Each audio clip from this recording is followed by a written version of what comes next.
നമസ്കാരം. സഹകാരി റൈസ് പ്രസ്സിലേക്ക് ഏവർക്കും സ്വാഗതം. CSEB എക്സാമിന് തയ്യാറെടുക്കുന്ന ഉദ്യോഗാർത്ഥികൾക്ക് വേണ്ടിയിട്ടുള്ള ജനറൽ നോളജ് ക്ലാസ്സുകളിലേക്ക് ഏവർക്കും സ്വാഗതം. ഇന്നത്തെ ക്ലാസ്സിൽ നമ്മൾ ചർച്ച ചെയ്യാൻ പോകുന്നത് വളരെ പ്രധാനപ്പെട്ട ഒരു ടോപ്പിക്കാണ് ഇന്ത്യൻ കോൺസ്റ്റിറ്റ്യൂഷൻ. നമ്മുടെ ഇന്ത്യയുടെ ഭരണഘടനയുമായി ബന്ധപ്പെട്ട് നമ്മൾ ഏത് പരീക്ഷയ്ക്ക് തയ്യാറെടുത്താലും വളരെ പ്രധാനപ്പെട്ട ഒരു ടോപ്പിക്കായിട്ട് എല്ലാ എക്സാംസിനും നമ്മൾ കൊടുത്തിട്ടുള്ള ടോപ്പിക്കാണ് ഇന്ത്യയുടെ ഭരണഘടന എന്ന് പറയുന്നത്. അപ്പോൾ ആ ഒരു മേഖലയിൽ നിന്ന് ഉറപ്പായിട്ടും നമ്മൾ പഠിച്ചിരിക്കേണ്ട ഒരുപാട് ഫാക്റ്റുകളുണ്ട്.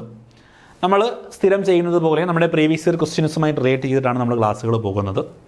അപ്പോൾ എങ്ങനെ നമ്മൾ പഠിച്ചാലും ഭരണഘടനയുടെ ഏകദേശം കുറേ കാര്യങ്ങൾ നമ്മൾ പഠിച്ചേ പറ്റൂ. ഉറപ്പായിട്ട് നമുക്ക് മാർക്കുകൾ കിട്ടും. അങ്ങോട്ടും തിരിഞ്ഞു പോകാൻ സാധ്യതയുള്ള ഒരുപാട് ക്വസ്റ്റ്യൻസൊക്കെ ഉള്ളൊരു മേഖലയാണ്. എന്നാൽ താല്പര്യത്തോടു കൂടി ഇരുന്ന് പഠിച്ചു കഴിഞ്ഞാൽ വളരെ ഇൻട്രസ്റ്റിംഗ് ആയിട്ട് നമുക്ക് പഠിക്കാനും പറ്റുന്നൊരു മേഖലയാണ്. ശരി, അപ്പോൾ നമുക്ക് നേരെ ക്ലാസ്സുകളിലേക്ക് പോകാം. അപ്പോൾ നിങ്ങൾ എൻ്റെ കൂടെ പിടിച്ചോണം, നല്ല ആത്മാർത്ഥമായിട്ട് സ്ട്രോങ് ആയിട്ട് വന്നോ. നമുക്ക് നേരെ എന്ത് നോക്കാം? പ്രീവിയസ് ഇയർ ക്വസ്റ്റ്യൻസ് നോക്കാം. ക്വസ്റ്റ്യൻ നോക്കുക. ഫസ്റ്റ് ക്വസ്റ്റ്യൻ ഇതാണ്: on which date does the beating retreat ceremony make the conclusion of republic day celebration takes place in Delhi? Question മനസ്സിലായോ? ഓൺ വിച്ച് ഡേറ്റ്, ഏത് ഡേറ്റിനാണ് ബീറ്റിംഗ് റിട്രീറ്റ് സെറിമണി നടക്കുന്നത്? എന്താണ് beating retreat ceremony എന്ന് പറഞ്ഞാൽ? Making the conclusion of republic day celebration takes place in Delhi. ഡൽഹിയിൽ നടക്കുന്ന republic day സെലിബ്രേഷൻ്റെ conclusion, സമാപന പരിപാടിയാണ് ഈ ബീറ്റിംഗ് റിട്രീറ്റ് സെറിമണി എന്ന് പറയുന്നത്. അത് നടക്കുന്ന ഡേറ്റാണ് ചോദിച്ചിട്ടുള്ളത്. ജനുവരി 26 ഉണ്ട്, ജനുവരി 29 ഉണ്ട്, ജനുവരി 31 ഉണ്ട്, ഫെബ്രുവരി 1 ഉണ്ട്. പറഞ്ഞിടാം ഉത്തരം. എളുപ്പം പറയാം. റിപ്പബ്ലിക് ഡേയുടെ കൺക്ലൂഷൻ. അപ്പോൾ റിപ്പബ്ലിക് ഡേ എന്നാണെന്ന് നമുക്കറിയാം. എന്നാണ്? ജനുവരി 26. അപ്പം നമ്മളെല്ലാവരും ഓപ്ഷൻ എ പറയൂ. പറഞ്ഞാൽ തെറ്റും. ഉത്തരം ഓപ്ഷൻ ബി, ജനുവരി 29 ആണ്. റിപ്പബ്ലിക് ഡേയുടെ സമാപന പരിപാടിയാണ്. റിപ്പബ്ലിക് ഡേ ആഘോഷങ്ങൾ നടക്കുന്നതിൻ്റെ സമാപനം. റിപ്പബ്ലിക് ഡേ 26 തുടങ്ങി ജനുവരി 29 അതിൻ്റെ സമാപന പരിപാടികൾ ഡൽഹിയിൽ നടക്കുമ്പോൾ നടക്കുന്ന ഒരു പരിപാടിയാണ് ബീറ്റിംഗ് റിട്രീറ്റ് സെറിമണി. അപ്പോൾ നടക്കുന്നത് ജനുവരി 29. അപ്പം മറക്കരുത്, ബീറ്റിംഗ് റിട്രീറ്റ് സെറിമണി നടക്കുന്നത് ജനുവരി 29. സെറ്റാണേ? ശരി. അപ്പോൾ ഡേറ്റ് മറക്കരുത്, ജനുവരി 29. അടുത്ത ക്വസ്റ്റ്യൻ നോക്കിക്കോ. Which is the only date mentioned in the preamble to the constitution of India? Indian കോൺസ്റ്റിറ്റ്യൂഷൻ്റെ പ്രിയാമ്പിളിൽ ഉൾപ്പെടുത്തിയിട്ടുള്ള, ആമുഖത്തിൽ ഉൾപ്പെടുത്തിയിട്ടുള്ള ഒരേ ഒരു ഡേറ്റ് ഏത് എന്നാണ് ചോദിച്ചിരിക്കുന്നത്. Which is the only date mentioned in the preamble to the Indian constitution. അപ്പോൾ ഈ ഒരു ക്ലാസ്സിനകത്ത് നമ്മൾ കൂടുതൽ കുറേ ഡേറ്റുകൾ പഠിക്കും, കുറേ ഡേറ്റുകളും വർഷങ്ങളും ഒക്കെ പഠിക്കും. അപ്പോൾ അതൊന്നും തിരിഞ്ഞു പോകരുത്. കറക്റ്റ് ഫോക്കസ്ഡായിട്ട് ക്ലാസ്സിലിരിക്കുക. അപ്പോൾ ഇതിൻ്റെ ഉത്തരം ഒന്ന് പറഞ്ഞു നോക്കിക്കേ. 1950 ജനുവരി 26 ആണോ? 1949 നവംബർ 26 ആണോ? 1947 ഓഗസ്റ്റ് 15 ആണോ? 1930 ജനുവരി 26 ആണോ? ഏത് ഡേറ്റാണ് ഭരണഘടനയുടെ പ്രിയാമ്പിളിൽ മെൻഷൻ ചെയ്തിട്ടുള്ള ഡേറ്റ് എന്ന് പറയുന്നത്? ABCD ഒന്ന് പറഞ്ഞേ, ഉത്തരങ്ങൾ പറഞ്ഞേ. ഏത് ഡേറ്റാ? എസ്, ഓപ്ഷൻ ബി ആണ്. 1949 നവംബർ 26 ആണ് എന്തെന്ന് പറയുന്നത് ഭരണഘടനയുടെ ആമുഖത്തിൽ മെൻഷൻ ചെയ്തിട്ടുള്ള ഒരേ ഒരു തീയതി എന്ന് പറയുന്നത് 1949 നവംബർ 26. ശരി, അടുത്ത ചോദ്യം. അപ്പോൾ who is the first president of constituent assembly? ഭരണഘടനാ നിർമ്മാണ സമിതിയുടെ ആദ്യ പ്രസിഡന്റ് ആരായിരുന്നു? നമ്മൾ ഓൾറെഡി ക്വസ്റ്റ്യൻ കണ്ടതാണ്. ആരായിരുന്നേ? പറഞ്ഞിടേ. എസ്, ആരാണ്? ഡോക്ടർ രാജേന്ദ്ര പ്രസാദ്. ആദ്യമായിട്ട് ഇലക്റ്റഡ് ചെയ്ത പ്രസിഡന്റ് ആരാണ്? ഡോക്ടർ രാജേന്ദ്ര പ്രസാദ് ആണ്. ഓക്കെ അല്ലേ? First president of constituent assembly. ആദ്യമായിട്ട് പ്രസിഡന്റ് ആകുന്ന വ്യക്തിയാണ് രാജേന്ദ്ര പ്രസാദ്.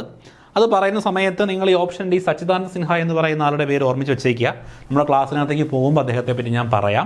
ചെറിയൊരു ഫാക്റ്റ് അവിടെ കിടപ്പുണ്ട്. തൽക്കാലം നിങ്ങൾ പഠിച്ചു വയ്ക്കുക. കോൺസ്റ്റിറ്റ്യൂന്റ് അസംബ്ലിയുടെ ആദ്യ പ്രസിഡന്റ് ആര് തന്നെയാണ്? രാജേന്ദ്ര പ്രസാദ് തന്നെയാണ്. ഓക്കെ ആണേ? അടുത്തത്, The Committee on the Functions of the Constituent Assembly was headed by? Constituent അസംബ്ലിയുടെ ഫംഗ്ഷൻസിന് വേണ്ടി ഉണ്ടാക്കിയ കമ്മിറ്റിയെ ഹെഡ് ചെയ്തത് ആര്? അതിന് നേതൃത്വം കൊടുത്തത് ആര്? കോൺസ്റ്റിറ്റ്യൂന്റ് അസംബ്ലിക്ക് നേതൃത്വം കൊടുത്ത വ്യക്തിയല്ല ചോദിച്ചിരിക്കുന്നത്.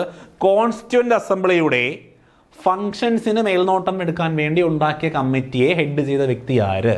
Option A JB Kripalani, B KM Munshi, B Pattabhi Sitaramayya, D G V Mavalankar. ഇതിൽ ആരാണ് committee on the functions of constituent assembly was headed by? Constituent അസംബ്ലിയുടെ ഫംഗ്ഷൻസിന് വേണ്ടി ഉണ്ടാക്കിയ കമ്മിറ്റിയെ ഹെഡ് ചെയ്ത വ്യക്തി ആരാണ്? ആരാണ്?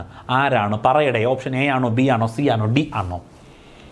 ഓപ്ഷൻ ഡി ആണ്. ജി വി മാവുലങ്കാർ ആണ് committee on the functions of constituent assembly head ചെയ്തത്. ഓക്കെ ആണേ. ഇതാ. എന്നാൽ അടുത്ത ക്വസ്റ്റ്യൻ നോക്കിക്കോ. The foreign leader who attend the first republic day parade at Delhi. ഡൽഹിയിൽ നടന്ന ആദ്യ റിപ്പബ്ലിക് ദിന പരേഡിൽ പങ്കെടുത്ത ഫോറിൻ ലീഡർ ആരാണെന്നാണ് ചോദിച്ചിരിക്കുന്നത്. President Nasser of Egypt. ഈജിപ്തിലെ പ്രസിഡന്റ് ആയിരുന്ന നാസർ ആണോ? President Sukarno on Indonesia. Indonesian president ആയിരുന്ന സുകാർണോയാണോ? മാർഷൽ ടിറ്റോ ഓഫ് യുഗോസ്ലോവാക്യയിലെ മാർഷൽ ടിറ്റോയാണോ? President Roosevelt of U S എയിലെ റൂസ്വെൽറ്റ് ആണോ? ഇവരിൽ ആരാണ് ഇന്ത്യയുടെ ആദ്യത്തെ റിപ്പബ്ലിക് ദിന പരേഡിന്റെ അതിഥിയായിരുന്നത്? The foreign leader who attend the first republic day parade at Delhi. ഡൽഹിയിൽ നടന്ന ആദ്യ റിപ്പബ്ലിക് ദിന പരേഡിൽ അതിഥിയായിരുന്ന വ്യക്തി ഓപ്ഷൻ എ ആണോ, ബി ആണോ, സി ആണോ, ഡി ആണോ? പറ. A B C D. പറ. യെസ്, ഓപ്ഷൻ ബി തന്നെയാണ്. President Sukarno of Indonesian president ആയിരുന്ന സുകാർണോയാണ് ആദ്യ റിപ്പബ്ലിക് ദിന പരേഡിൽ എന്ത് ചെയ്തത്? പങ്കെടുത്ത വ്യക്തി എന്ന് പറയുന്നത്. ഓക്കെ. അടുത്ത ചോദ്യം. The republic is governed in terms of the constitution which was adopted by the Constituent Assembly on. അതായത് the republic is governed, റിപ്പബ്ലിക്കാണ് എന്ത് ചെയ്യുന്നത്? ഭരണം നടത്തുന്നത് ഇൻ ടേംസ് ഓഫ് കോൺസ്റ്റിറ്റ്യൂഷൻ. അതായത് കോൺസ്റ്റിറ്റ്യൂഷനിൽ പറയുന്നത് പ്രകാരം നമ്മുടെ രാജ്യത്ത് ഭരണം നടത്തുന്നത് ആരാണ്? റിപ്പബ്ലിക്കാണ് നമ്മുടെ രാജ്യത്ത് ഭരണം നടത്തുന്നത്. Which was adopted by the constituent assembly. ഈ പറയുന്ന തീരുമാനം കോൺസ്റ്റിറ്റ്യൂന്റ് അസംബ്ലി അഡോപ്റ്റ് ചെയ്തതെന്നാണ്. കുറച്ചും കൂടി ക്ലിയർ ആയിട്ട് പറഞ്ഞു കഴിഞ്ഞാൽ കോൺസ്റ്റിറ്റ്യൂഷൻ എന്നാണ് കോൺസ്റ്റിറ്റ്യൂന്റ് അസംബ്ലി അഡോപ്റ്റ് ചെയ്തത് എന്നാണ് ആ ചോദ്യം. The republic is governed in times of constitution. അതായത് ഭരണഘടന പ്രകാരം റിപ്പബ്ലിക്കാണ് നമ്മുടെ രാജ്യത്ത് ഭരണം നടത്തുന്നത് എന്ന് പറയുന്ന ആശയം കോൺസ്റ്റിറ്റ്യൂന്റ് അസംബ്ലി അഡോപ്റ്റ് ചെയ്തത് എന്നാണ് ചോദിച്ചിരിക്കുന്നത്. ഭരണഘടന പ്രകാരം പറയുന്ന ഒരു കാര്യം അഡോപ്റ്റ് ചെയ്യുക എന്ന് പറഞ്ഞാൽ ഭരണഘടന അഡോപ്റ്റ് ചെയ്തത് എന്നാണ് ചോദ്യം. ഓക്കെ, ആ ചോദ്യം ഒന്ന് കറക്റ്റ് ചോദിച്ചിരിക്കുന്നതേ ഉള്ളൂ. ശരിക്കും നമ്മൾ പറയേണ്ടത് എന്താണ്? ഭരണഘടനാ നിർമ്മാണ സമിതി കോൺസ്റ്റിറ്റ്യൂന്റ് അസംബ്ലി കോൺസ്റ്റിറ്റ്യൂഷനെ അഡോപ്റ്റ് ചെയ്തത് വർഷം, മാസം, തീയതി. ഇതാണ് ചോദ്യം. ഓക്കെ പറഞ്ഞേ. 1950 ജനുവരി 26 1948 ജനുവരി 26 1947 സെപ്റ്റംബർ 26 1949 നവംബർ 26. അപ്പോൾ ഏതോ 26-ാം തീയതിയാണ് എന്ന് നമുക്ക് മനസ്സിലായി. പറഞ്ഞു നോക്കടാ, ഏത് 26 ആയിരിക്കും? റിപ്പബ്ലിക് ദിനം ജനുവരി 26 അതുകൊണ്ട് 1950 ജനുവരി 26 ആകുമോ എന്നൊക്കെ ചിന്തിച്ച് പറഞ്ഞേ. എ ആണോ, ബി ആണോ, സി ആണോ, ഡി ആണോ? ഉത്തരം ഡി ആണ്. 1949 നവംബർ 26. നിങ്ങൾ കുറച്ച് മുമ്പ് ഒരു ക്വസ്റ്റ്യൻ കണ്ടായിരുന്നു. ഏതായിരുന്നു ആ ക്വസ്റ്റ്യൻ?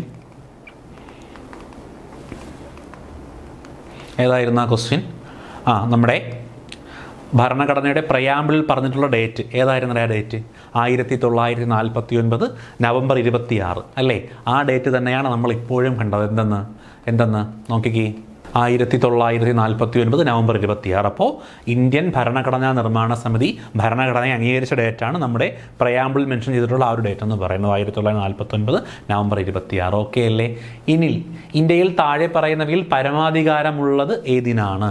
പരമമായിട്ടുള്ളത് ഏതാണ്? ഇന്ത്യയിൽ താഴെ പറയുന്നവയിൽ പരമമായിട്ടുള്ളത് ഏതാണ്? അതായത് എല്ലാ കാലവും നിലനിൽക്കുന്നത് ഏതാണ്? പ്രസിഡന്റ് ആണോ, പാർലമെന്റ് ആണോ, സുപ്രീം കോടതിയാണോ, ഭരണഘടനയാണോ? ഇന്ത്യയിൽ താഴെ പറയുന്നവയിൽ പരമമായിട്ടുള്ളത് ഏതെന്നാണ് ചോദിച്ചിരിക്കുന്നത്. ഏതാണ്? പ്രസിഡന്റ് ആണോ, പാർലമെന്റ് ആണോ, സുപ്രീം കോടതിയാണോ, ഭരണഘടനയാണോ? ഏതാണ്? എല്ലാവർക്കും പറയാം. ഇന്ത്യയിൽ പരമമായിട്ടുള്ളത് ഇന്ത്യയുടെ ഭരണഘടനയാണ്. എന്തായിട്ടുള്ളത്? പരമമായിട്ടുള്ളത്. ഓക്കെ അല്ലേ? അപ്പോൾ കോൺസ്റ്റിറ്റ്യൂഷൻ എന്ന് പറയുന്ന മേഖലയിൽ നിന്ന് നിങ്ങൾ കണ്ട പ്രീവിയസ് ഇയർ ക്വസ്റ്റ്യൻസ് നിങ്ങൾ കണ്ടു. അപ്പോൾ എങ്ങനെയാണ് നമ്മുടെ ഭരണഘടന ഇന്ന് നമ്മൾ കാണുന്ന രീതിയിലേക്കായി വന്നത്, അതിൻ്റെ പിന്നിൽ പ്രവർത്തിച്ച വ്യക്തികൾ ആരൊക്കെയാണ്, അതിനുവേണ്ടി നമ്മളിവിടെ എന്തൊക്കെ കാര്യങ്ങൾ ഉണ്ടാക്കിയിട്ടുണ്ട്, അതിൻ്റെയൊക്കെ പ്രവർത്തനങ്ങൾ എങ്ങനെയാണ് തുടങ്ങിയ കാര്യങ്ങളാണ് ഈ ഒരു ക്ലാസ്സിൽ നമ്മൾ ചർച്ച ചെയ്യാൻ പോകുന്നത്. വളരെ വളരെ വലിയൊരു ടോപ്പിക്കാണ്. നമുക്ക് എത്ര വേണോ കാട് കയറി പറഞ്ഞു പോകാൻ പറ്റുന്ന അത്രത്തോളം ഡീപ്പായിട്ടുള്ള ടോപ്പിക്കാണ് നമ്മുടെ കോൺസ്റ്റിറ്റ്യൂഷൻ എന്ന് പറയുന്നത്. നമ്മൾ നമ്മുടെ CSEB എക്സാം മുന്നിൽ കണ്ടുകൊണ്ട് അതിന് വേണ്ടിയിട്ടുള്ള കാര്യങ്ങൾ മാത്രമേ ക്ലാസ്സിൽ എന്ത് ചെയ്യുന്നുള്ളൂ, ചർച്ച ചെയ്തു പോകുന്നുള്ളൂ. ഓക്കെ ആണേ ശരി. ഇതാ നോക്കിക്കോ, ക്ലാസ്സിലേക്ക് പോവുക. ഇന്ത്യൻ ഭരണഘടന, ഇന്ത്യയുടെ കോൺസ്റ്റിറ്റ്യൂഷൻ. ഭരണഘടന എന്ന് പറയുന്ന ആശയം ഉദയം ചെയ്തത് എവിടെ നിന്നാണെന്ന് ചോദിച്ചാൽ അമേരിക്കയിലാണ് ആദ്യമായിട്ട് ഒരു ഭരണഘടന എന്ന് പറയുന്ന ഒരു കൺസെപ്റ്റ് ആദ്യമായി ഉണ്ടായി വരുന്ന രാജ്യം അമേരിക്കയാണ്. അപ്പോൾ ഭരണഘടന എന്ന ആശയം ഉണ്ടായി വന്നത് എവിടെ നിന്നെന്ന് ചോദിച്ചാൽ പറയുക അത് അമേരിക്കയിൽ നിന്ന് ആണ് എന്നാണ് അതിൻ്റെ ഉത്തരം. ലോകത്തിലെ ഏറ്റവും വലിയ ജനാധിപത്യ രാജ്യം ഏതാണ് എന്ന് ചോദിച്ചാൽ ഉത്തരം നമുക്ക് നിസ്സംശയം പറയാം, നമ്മുടെ ഇന്ത്യയാണ് ലോകത്തിലെ ഏറ്റവും വലിയ ജനാധിപത്യ രാജ്യം എന്ന് പറയുന്നത്. എങ്കിൽ ലോകത്തിലെ ഏറ്റവും വലിയ ലിഖിത ഭരണഘടനയുള്ള രാജ്യവും ഏത് തന്നെയാണ്? നമ്മുടെ ഇന്ത്യ തന്നെയാണ്. അപ്പോൾ 2 പോയിന്റുകൾ. ലോകത്തിലെ ഏറ്റവും വലിയ ജനാധിപത്യ രാജ്യവും ഇന്ത്യയാണ്. ലോകത്തിലെ ഏറ്റവും വലിയ ലിഖിത ഭരണഘടന, അതായത് എഴുതപ്പെട്ട ഭരണഘടനയുള്ള രാജ്യവും ഇന്ത്യയാണ്. അത് ലിഖിത ഭരണഘടന എന്നും അലിഖിത ഭരണഘടന എന്നും ഭരണഘടനയെ 2ആയി തിരിച്ചിട്ടുണ്ട്. എഴുതപ്പെട്ട ഭരണഘടനയും എഴുതപ്പെടാത്ത ഭരണഘടനയും. ഏറ്റവും വലിയ ജനാധിപത്യ രാജ്യമായ നമ്മുടെ സ്വന്തം രാജ്യമായ നമ്മുടെ ഇന്ത്യയിലെ നിലനിൽക്കുന്നത് ലിഖിത ഭരണഘടനയാണ്. അതും ലോകത്തിലെ ഏറ്റവും വലിയ ലിഖിത ഭരണഘടനയും നമ്മുടെ ഇന്ത്യൻ ഭരണഘടന തന്നെയാണ്. എന്നാൽ ലോകത്തിലെ ഏറ്റവും ചെറുതും പഴക്കമേറിയതുമായ ലിഖിത ഭരണഘടന അത് അമേരിക്കയുടേതാണ്. ലോകത്തിലെ ഏറ്റവും ചെറുതും ഏറ്റവും പഴക്കമുള്ളതുമായി ഭരണഘടന എന്ന് പറയുന്ന ആശയം ഉണ്ടായത് തന്നെ അമേരിക്കയിലാണ്. അപ്പം അത്രത്തോളം പഴക്കം അമേരിക്കൻ ഭരണഘടനയ്ക്കുണ്ട്.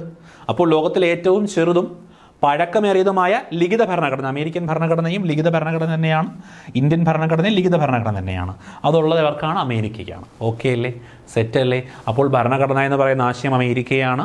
ലോകത്തിലെ ഏറ്റവും വലിയ ജനാധിപത്യ രാജ്യം ഇന്ത്യയാണ്. ലോകത്തിലെ ഏറ്റവും വലിയ ലിഖിത ഭരണഘടനയുള്ളത് ഇന്ത്യൻ ഭരണഘടനയ്ക്കാണ്. ഏറ്റവും ചെറുതും പഴതും അമേരിക്കൻ ഭരണഘടനയാണ്. സെറ്റല്ലേ? 4 പോയിന്റുകൾ ക്ലിയർ അല്ലേ? ഇതാ അടുത്ത പോയിന്റ് പിടിച്ചോ. ഇന്ത്യക്ക് ഒരു ഭരണഘടന വേണമെന്ന ആശയം ആദ്യമേ മുന്നോട്ട് വെച്ച വ്യക്തിയാണ് MN റോയി. ഇന്ത്യക്ക് ഒരു ഭരണഘടന വേണമെന്ന ആശയം ആദ്യമായി മുന്നോട്ട് വെച്ച വ്യക്തിയുടെ പേര് MN റോയി എന്നാണ്. MN റോയി മറക്കരുത്. ഇന്ത്യക്ക് ഒരു ഭരണഘടന വേണമെന്ന ആശയം ആദ്യമായി മുന്നോട്ട് വെച്ച വ്യക്തിയാണ് MN റോയി. എന്നാൽ ഇന്ത്യക്ക് ഒരു ഭരണഘടന വേണമെന്ന ആശയം ആദ്യമായി മുന്നോട്ട് വെച്ച രാഷ്ട്രീയ പാർട്ടി ചോദിച്ചാൽ പറയുക ഉത്തരം സ്വരാജ് പാർട്ടി എന്നാണ്. ഇന്ത്യക്ക് ഒരു ഭരണഘടന വേണമെന്ന ആശയം ആദ്യമായി മുന്നോട്ട് വെച്ചത് MN റോയിയാണ്. ഇന്ത്യക്ക് ഒരു ഭരണഘടന വേണമെന്ന ആശയം ആദ്യമായി മുന്നോട്ട് വെച്ച രാഷ്ട്രീയ പാർട്ടി അത് സ്വരാജ് പാർട്ടിയാണ്. ഭരണഘടനാ നിർമ്മാണ സഭ രൂപീകൃതമായത് എന്തിൻ്റെ അടിസ്ഥാനത്തിലാണെന്ന് ചോദിച്ചാൽ പറയുക ക്യാബിനറ്റ് മിഷൻ പ്ലാനിൻ്റെ അടിസ്ഥാനത്തിലാണ്. ക്യാബിനറ്റ് മിഷൻ ഇന്ത്യയിലേക്ക് വരുന്നു.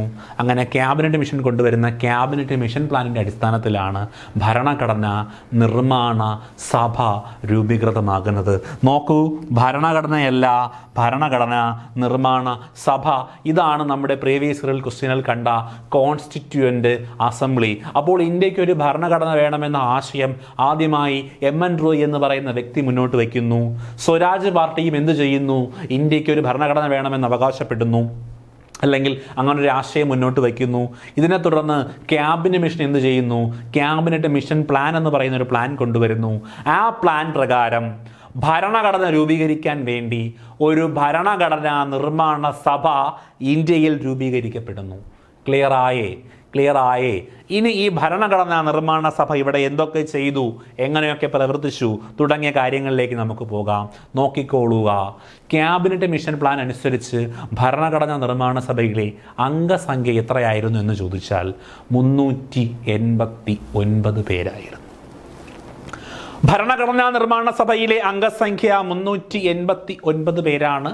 ഭരണഘടനാ നിർമ്മാണ സഭ രൂപം കൊണ്ട തീയതി 1946 ഡിസംബർ 4 ശ്രദ്ധിക്കുക, ഭരണഘടനയെക്കുറിച്ചല്ല, ഭരണഘടനാ നിർമ്മാണ സഭയെക്കുറിച്ചാണ് പറയുന്നത്. ഭരണഘടനയെക്കുറിച്ച് നമ്മൾ പറയും. അപ്പോൾ ഭരണഘടനയും ഭരണഘടനാ നിർമ്മാണ സഭയും തീയതികൾ അങ്ങോട്ടും ഇങ്ങോട്ടും മാറിപ്പോകരുത്.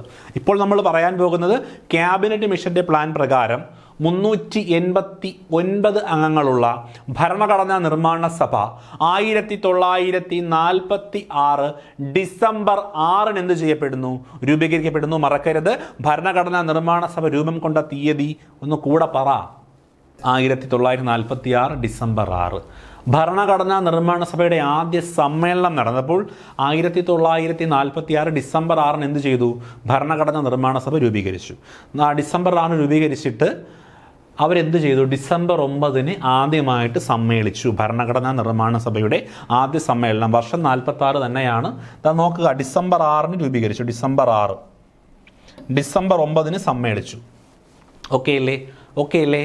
ആദ്യ സമ്മേളനത്തിൻ്റെ താൽക്കാലിക അധ്യക്ഷൻ ഞാൻ പ്രീവിയസ് ഇയർ ക്വസ്റ്റ്യൻ കണ്ടപ്പോൾ പറഞ്ഞായിരുന്നു, സച്ചിദാനന്ദ സിൻഹ എന്ന പേര് ഒന്ന് നോക്കിക്കൊള്ളുക.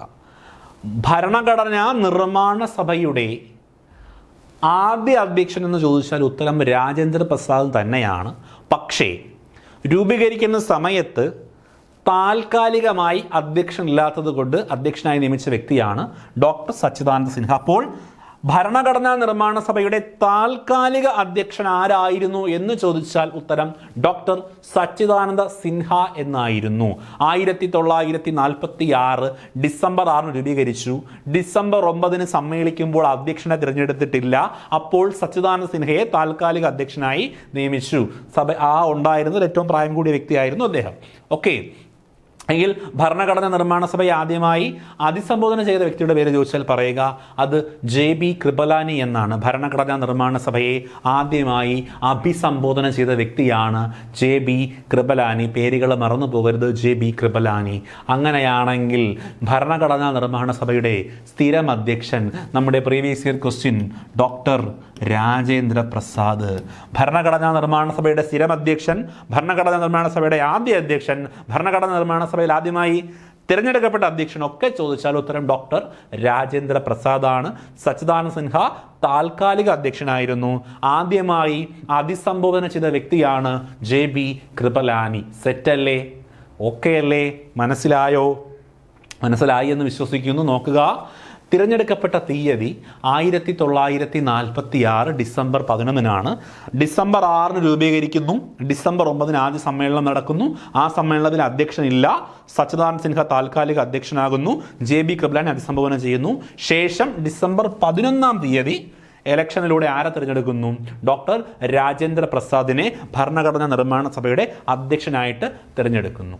ഓക്കെ, അങ്ങനെയാണെങ്കിൽ ഭരണഘടനാ നിർമ്മാണ സഭയുടെ ഉപാധ്യക്ഷന്മാർ ആരൊക്കെയായിരുന്നു എന്ന് ചോദിച്ചാൽ പറയുക HC മുഖർജിയും VT കൃഷ്ണമാചാരിയും. അപ്പോൾ ഡോക്ടർ രാജേന്ദ്ര പ്രസാദ് സ്ഥിര അധ്യക്ഷൻ. ഉപാധ്യക്ഷന്മാരായി തിരഞ്ഞെടുക്കപ്പെട്ട വ്യക്തികളാണ് HC മുഖർജിയും VT കൃഷ്ണമാചാരിയും. ആ രണ്ട് പേരുകൾ ഒരിക്കൽ കൂടി പറയുക. പറഞ്ഞേ. HC മുഖർജി. അടുത്ത ആളുടെ പേരും കൂടെ പറഞ്ഞേ, ഉറച്ചു പറഞ്ഞേ. VT കൃഷ്ണമാചാരി ഒരിക്കൽ കൂടെ പറഞ്ഞേ. HC മുഖർജി പറയുന്നുണ്ടോ എല്ലാവരും? VT കൃഷ്ണമാചാരി ആരായിരുന്നു? ഭരണഘടനാ നിർമ്മാണ സഭയുടെ ഉപാധ്യക്ഷന്മാർ. ഞാൻ നേരത്തെ പറഞ്ഞു നമുക്ക് ഒരുപാട് പഠിക്കാനുണ്ട്. ഭരണഘടന ഒരുപാട് പഠിക്കാനുണ്ട്. നമ്മൾ അതിനെ തന്നെ അത്യാവശ്യം ചുരുക്കിയാണ്, ഇമ്പോർട്ടൻറ്റ് പോയിന്റുകൾ മാത്രം വെച്ചിട്ടാണ് ക്ലാസ്സുകൾ പോകുന്നത്. അങ്ങനെയാണെങ്കിൽ കൂടി നമുക്ക് ഒരുപാട് പറയാനുണ്ട്. അതുകൊണ്ട് നമുക്ക് ഒരുപാട് റിപ്പീറ്റ് ചെയ്യാൻ പറ്റത്തില്ല. അപ്പോൾ നിങ്ങൾ എന്ത് ചെയ്യുക? കൂടെ പറഞ്ഞ് പഠിച്ചു പോകണം. ഓക്കെ അല്ലേ? ശരി, ബാക്കി നോക്കാം. നോക്കിക്കോ. ഭരണഘടനാ നിർമ്മാണ സഭയുടെ സെക്രട്ടറി ആരാണെന്ന് ചോദിച്ചാൽ പറയുക അത് HVR അയ്യങ്കാർ ആണ്.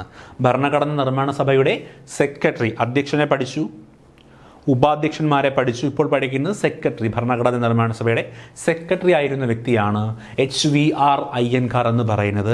അങ്ങനെയാണെങ്കിൽ ഭരണഘടനാ നിർമ്മാണ സഭയുടെ നിയമ ഉപദേശകനാരായിരുന്നു എന്ന് ചോദിച്ചാൽ പറയുക BN റാവു ആണ്. ഓക്കെ, അപ്പോൾ നമ്മൾ പഠിച്ച പേരുകൾ ഞാൻ പറയുമ്പോൾ അവരാരൊക്കെ ആയിരുന്നു എന്ന് നിങ്ങൾ പറയണം. ഓക്കെ, പറഞ്ഞേ. സച്ചിദാനന്ദ സിൻഹ ആരായിരുന്നടേ? താൽക്കാലിക അധ്യക്ഷൻ. എന്നാണ് താൽക്കാലിക അധ്യക്ഷനായത്? ഡിസംബർ 9 അല്ലേ? അന്ന് ആദ്യമായിട്ട് അഭിസംബോധന ചെയ്ത വ്യക്തിയുടെ പേരെന്ന് പറഞ്ഞേ. Very good. എന്താ? JB കൃപലാനി തന്നെയാണ്. സ്ഥിര അധ്യക്ഷൻ്റെ പേര് പറഞ്ഞേടാ. സ്ഥിര അധ്യക്ഷൻ ഡോക്ടർ രാജേന്ദ്ര പ്രസാദ്. തിരഞ്ഞെടുക്കപ്പെട്ടതെന്നായിരുന്നു ഡിസംബർ 11 അല്ലേ? എങ്കിൽ താൽക്കാലിക അധ്യക്ഷന്മാർ ആരൊക്കെയായിരുന്നു? HC മുഖർജിയും VT കൃഷ്ണമാചാരിയുമായിരുന്നു താൽക്കാലിക അധ്യക്ഷന്മാർ. ഭരണഘടനാ നിർമ്മാണ സഭയുടെ സെക്രട്ടറി ആരായിരുന്നു? സെക്രട്ടറി HVR അയ്യങ്കാർ ആണ് സെക്രട്ടറി എന്ന് പറയുന്നത്. ഭരണഘടനാ നിർമ്മാണ സഭയുടെ ഉപദേശകൻ ആര്? BN റാവു. ഭരണഘടനാ നിർമ്മാണ സഭയുടെ ഉപദേശകൻ BN റാവു ആണ്. സെറ്റല്ലേടെ? എങ്കിൽ ഭരണഘടനാ നിർമ്മാണ സഭയിലെ വനിതകളുടെ എണ്ണം നമ്മൾ പറഞ്ഞ ഈ ഭരണഘടനാ നിർമ്മാണ സഭയിലെ അംഗങ്ങൾ 389 പേരിൽ എത്ര വനിതകളുണ്ടായിരുന്നു എന്ന് ചോദിച്ചാൽ 17 വനിതകളാണ് ഉണ്ടായിരുന്നത്. ഭരണഘടനാ നിർമ്മാണ സഭയിലെ വനിതകളുടെ എണ്ണം 17 ആണ്. വേറൊരു കാര്യം കൂടെ എൻ്റെ കൂടെ പഠിക്കുക, ഭരണഘടനാ നിർമ്മാണ സഭയിലെ മലയാളി അംഗങ്ങളുടെ എണ്ണം 17 ആണ്. ഭരണഘടനാ നിർമ്മാണ സഭയിൽ 17 വനിതകളും ഉണ്ടായിരുന്നു, 17 മലയാളി അംഗങ്ങളും ഉണ്ടായിരുന്നു. ഓക്കെ, അപ്പോൾ അത് രണ്ടും ഒറ്റ ഉത്തരമാണ്. എന്താണ്? വനിതകളുടെ എണ്ണവും 17, അംഗങ്ങളുടെ എണ്ണവും 17. ഓക്കെ, ഈ 17 വനിതകളും 17 മലയാളികളായിരുന്നു, 17 വനിതകളെന്നല്ല പറഞ്ഞത്. ഏതൊക്കെയോ 17 വനിതകളുണ്ടായിരുന്നു, മലയാളി അംഗങ്ങളുടെ എണ്ണവും 17 ആയിരുന്നു. രണ്ട് വനിതകളുടെയും അംഗങ്ങളുടെയും എണ്ണം 17 ആയിരുന്നു. ഓക്കെ, ഒരേ അംഗങ്ങളല്ല. ഓക്കെ അല്ലേ? എങ്കിൽ ഭരണഘടനാ നിർമ്മാണ സഭയിലെ മലയാളി വനിതകളുടെ എണ്ണം, കൺഫ്യൂഷൻ ആകരുത്. ഭരണഘടനാ നിർമ്മാണ സഭയിൽ ആകെ വനിതകൾ 17, മലയാളി വനിതകളുടെ എണ്ണവും 17. ആ 17 മലയാളി വനിതകളിൽ സ്ത്രീകൾ എത്ര പേർ? ആ 17 മലയാളികളിൽ, 17 മലയാളി വനിതകളല്ല, 17 വനിതകളുടെ എണ്ണം 17, മലയാളി അംഗങ്ങളുടെ എണ്ണം 17. ആ മലയാളി അംഗങ്ങളിൽ എത്ര വനിതകൾ? 3 വനിതകൾ. ആരൊക്കെയാണ് ആ 3 വനിതകളെന്ന് ചോദിച്ചാൽ അമ്മു സ്വാമിനാഥൻ, ദാക്ഷായണി വേലായുധൻ, ആനി മസ്ക്രിൻ. ഭരണഘടനാ നിർമ്മാണ സഭയിലെ മലയാളി വനിതകളുടെ എണ്ണം 3. ആരൊക്കെയായിരുന്നു 3 വനിതകളെന്ന് ചോദിച്ചാൽ അമ്മു സ്വാമിനാഥൻ, ദാക്ഷായണി വേലായുധൻ, ആനി മസ്ക്രിൻ. ഭരണഘടനാ നിർമ്മാണ സഭയിലെ മലയാളികളുടെ എണ്ണം 17. 17 മലയാളികളിൽ 17 മലയാളികൾ, അതിൽ 3 പേർ വനിതകൾ. ആ വനിതകളുടെ പേരാണ് അമ്മു സ്വാമിനാഥൻ, ദാക്ഷായണി വേലായുധൻ, ആനി മസ്ക്രിൻ. ഭരണഘടനയുടെ നക്കൽ തയ്യാറാക്കിയത് ആര് എന്ന് ചോദിച്ചാൽ, നക്കൽ എന്ന് പറഞ്ഞാൽ അതിൻ്റെ പ്രസിദ്ധീകരണ പതിപ്പ് എന്നൊക്കെയാണ് അർത്ഥം. ഓക്കെ, അത് തയ്യാറാക്കിയ വ്യക്തിയാണ് BN റാവു. ഓക്കെ, ഭരണഘടനയുടെ നക്കൽ തയ്യാറാക്കിയ വ്യക്തിയാണ് ആരെന്ന് പറയുന്നത്? BN റാവു എന്ന് പറയുന്നത്. BN റാവു. എങ്കിൽ ഭരണഘടനയുടെ കവർ പേജ് തയ്യാറാക്കിയ വ്യക്തിയാണ് നന്ദലാൽ ബോസ്. ഓക്കെ, ഭരണഘടനയുടെ നക്കൽ തയ്യാറാക്കിയ വ്യക്തി BN റാവു ആണ്. ഭരണഘടനയുടെ കവർ പേജ് തയ്യാറാക്കിയ വ്യക്തിയാണ് നന്ദലാൽ ബോസ്. ഭരണഘടനയുടെ കരട് രൂപീകരണ കമ്മിറ്റിയുടെ അധ്യക്ഷൻ്റെ പേര് ചോദിച്ചാൽ പറയുക ഡോക്ടർ BR അംബേദ്കർ.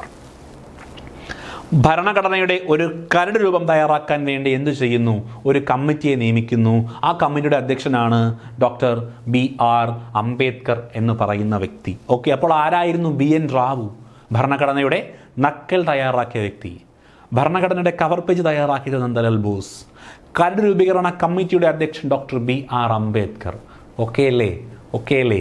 എങ്കിൽ ഭരണഘടനാ നിർമ്മാണ സഭയിൽ തിരിഞ്ഞു പോകാതെ പറയണേ. ആകെ വനിതകളുടെ എണ്ണം പറഞ്ഞേ 17. ആകെ മലയാളികളുടെ എണ്ണം പറഞ്ഞേ, അതും 17. ആ 17 മലയാളികളിൽ എത്ര വനിതകളുണ്ടായിരുന്നു? 3 പേർ. ആരൊക്കെ? അമ്മു സ്വാമിനാഥൻ, ദാക്ഷായണി വേലായുധൻ, ആനി മസ്ക്രിൻ. ഭരണഘടനയുടെ നക്കൽ തയ്യാറാക്കിയത് ആരാടെ? BN റാവു. കവർ പേജ് തയ്യാറാക്കിയത് ആരാ? നന്ദലാൽ ബോസ്.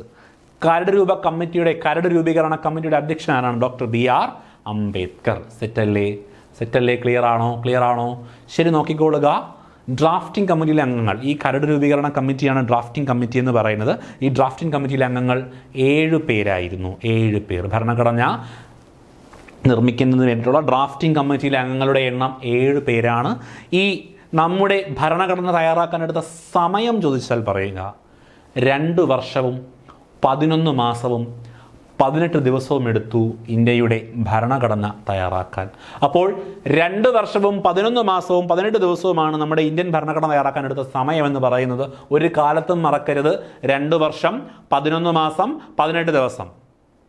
2 വർഷം 11 മാസം 18 ദിവസം ഇന്ത്യൻ ഭരണഘടന തയ്യാറാക്കാൻ എടുത്ത സമയം. എങ്കിൽ ഇന്ത്യൻ ഭരണഘടന തയ്യാറാക്കാൻ ആകെ എത്ര രൂപ ചെലവ് വന്നു എന്ന് ചോദിച്ചാൽ പറയുക 64 ലക്ഷം രൂപയാണ് ഇന്ത്യൻ ഭരണഘടന രൂപീകരിക്കാൻ ചിലവായ തുക. ഇന്ത്യൻ ഭരണഘടന രൂപീകരിക്കാൻ ചിലവായ തുക 64 ലക്ഷമാണ്. ഓക്കെ, ഭരണഘടന തയ്യാറാക്കാൻ എടുത്ത സമയം 2 വർഷം 11 മാസം 18 ദിവസമാണ്. ഇന്ത്യൻ ഭരണഘടന രൂപീകരിക്കാൻ ചിലവായ തുക 64 ലക്ഷം രൂപയാണ്. അങ്ങനെയാണെങ്കിൽ അംബേദ്കർ ഭരണഘടനയുടെ പൂർണ്ണ രൂപം ആദ്യമായി ഭരണഘടനാ നിർമ്മാണ സമിതിയിൽ അവതരിപ്പിച്ചത് 1948 നവംബർ 4-നാണ്. മറക്കരുത്. ഭരണഘടനയുടെ കരട് രൂപം തയ്യാറാക്കാൻ വേണ്ടിയുള്ള കമ്മിറ്റിയുടെ ചെയർമാനായിരുന്നു BR അംബേദ്കർ. അങ്ങനെ കരട് രൂപമൊക്കെ തയ്യാറാക്കിയ ശേഷം കരട് രൂപമൊക്കെ മാധ്യമങ്ങളിൽ പ്രസിദ്ധീകരിക്കുന്നൊക്കെയുണ്ട്. അതിനൊക്കെ ശേഷം ഭരണഘടനയുടെ പൂർണ്ണമായ രൂപം ഈ ഭരണഘടനാ നിർമ്മാണ സമിതിയുടെ മുമ്പിൽ അവതരിപ്പിക്കുന്ന വ്യക്തി അംബേദ്കർ ആണ്, ഡോക്ടർ BR അംബേദ്കർ ആണ്. അദ്ദേഹം അത് ചെയ്തത് 1948 നവംബർ 4-നാണ്. മറക്കരുത്. 1948 നവംബർ 4-ന് അംബേദ്കർ എന്ത് ചെയ്യുന്നു? ഭരണഘടനാ നിർമ്മാണ സമിതിയുടെ മുംബൈയിൽ പോലും നിന്ന് എന്ത് ചെയ്യുന്നു? ഭരണഘടനയുടെ പൂർണ്ണ രൂപം ആദ്യമായി അവതരിപ്പിക്കുകയാണ് ചെയ്യുന്നത്. ഓക്കെ അല്ലേ? 64 ലക്ഷം രൂപ ചെലവാക്കിയാണ് നമ്മുടെ ഇന്ത്യൻ ഭരണഘടന തയ്യാറാക്കിയത്. 2 വർഷവും 11 മാസവും 18 ദിവസവുമാണ് എടുത്തത്. ഓക്കെയാണ്. ശരി, ബാക്കി നോക്കുക. ഭരണഘടനാ നിർമ്മാണ സമിതി അംഗീകരിച്ചതെന്ന് ചോദിച്ചാൽ പറയുക 1949 നവംബർ 26. നമ്മുടെ പ്രീവിയസ് ഇയർ ക്വസ്റ്റ്യൻ പല രീതിയിൽ നമ്മളോട് ചോദിച്ച ചോദ്യമാണ്.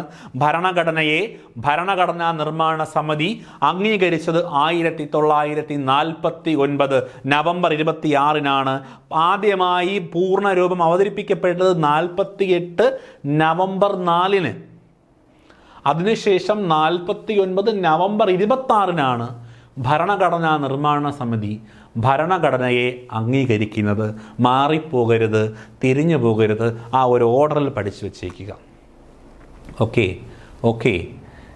ഈ നവംബർ 26 ഭരണഘടനാ നിർമ്മാണ സമിതി ഭരണഘടനയെ അംഗീകരിച്ച നവംബർ 26-നെ ദേശീയ നിയമദിനം, ഭരണഘടനാ ദിനം എന്നിങ്ങനെയൊക്കെ അറിയപ്പെടുന്നു.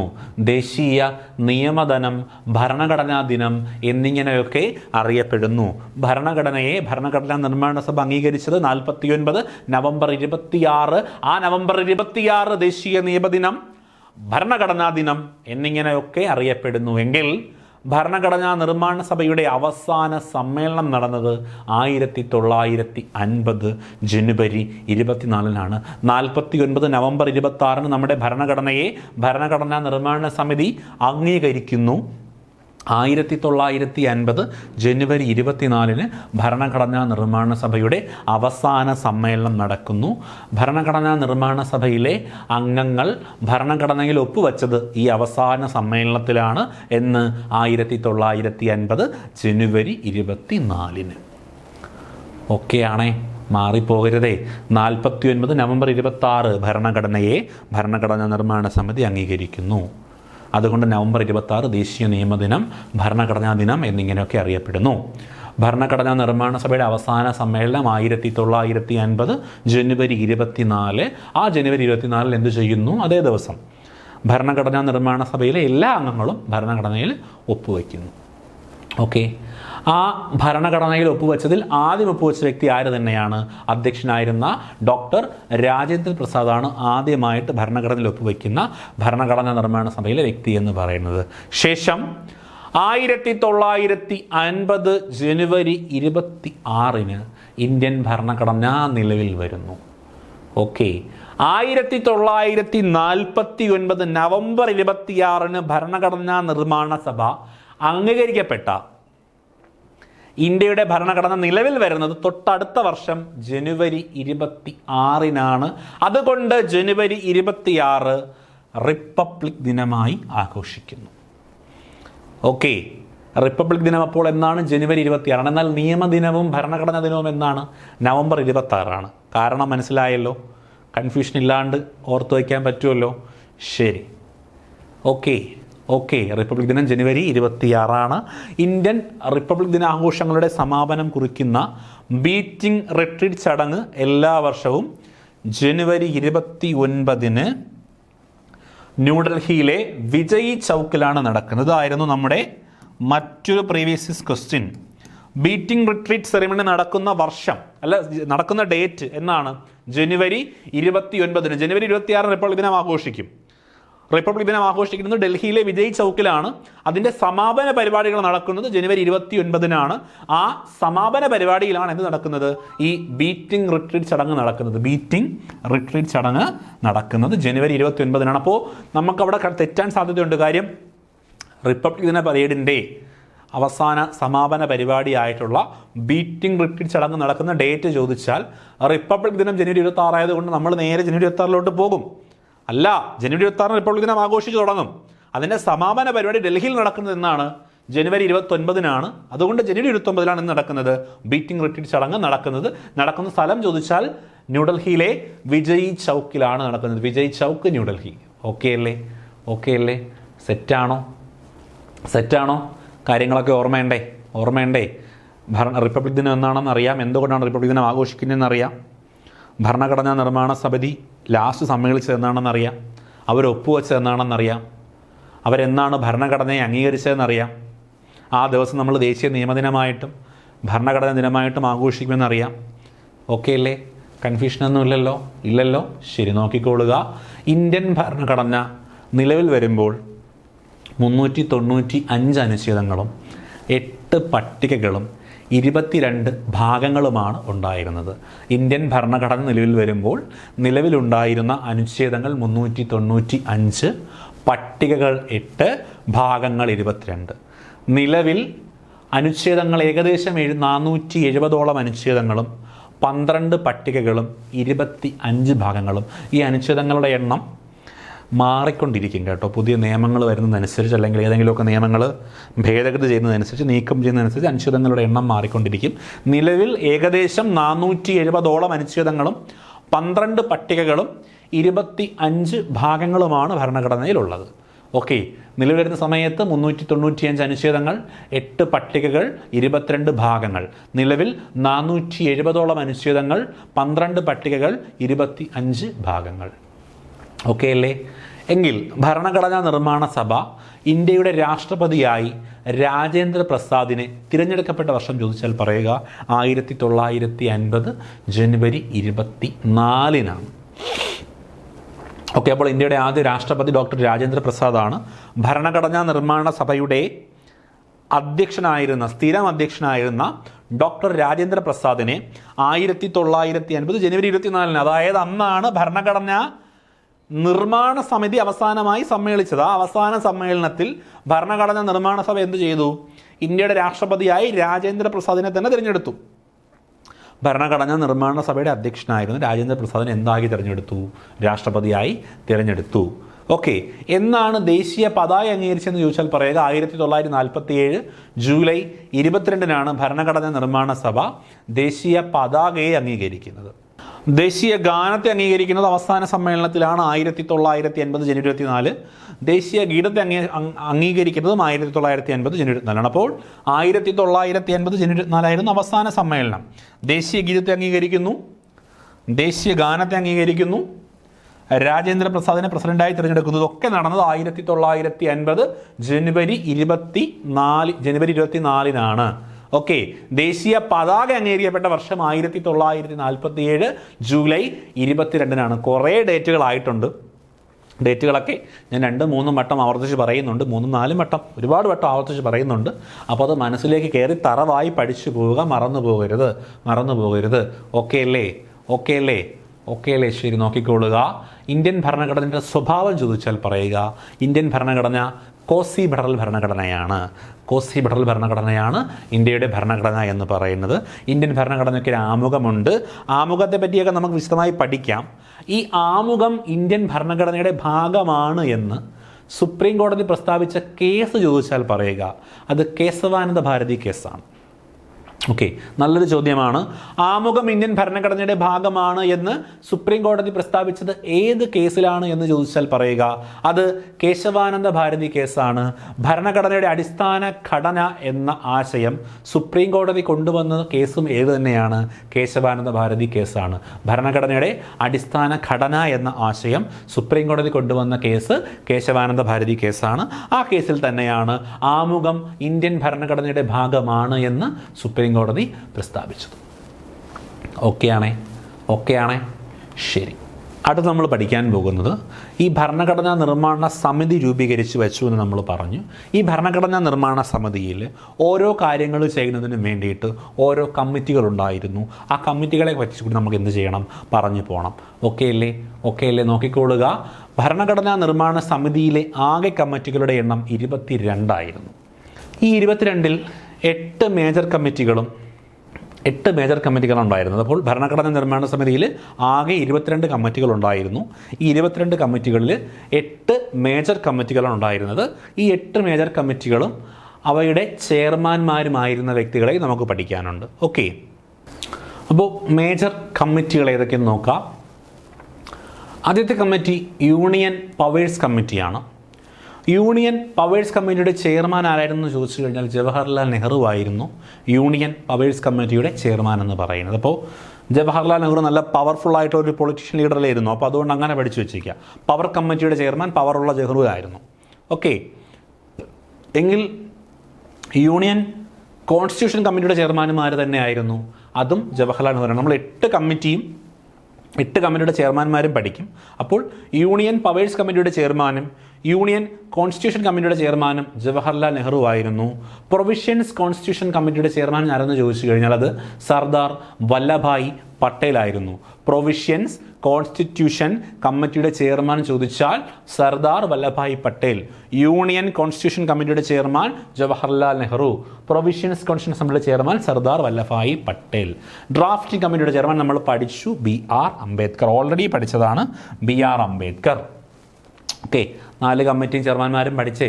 ആദ്യത്തെ union powers committee, union constitution കമ്മിറ്റിയും ആര്? Jawaharlal Nehru. Provisions constitution committee ആര്? സർദാർ വല്ലഭായ് പട്ടേൽ.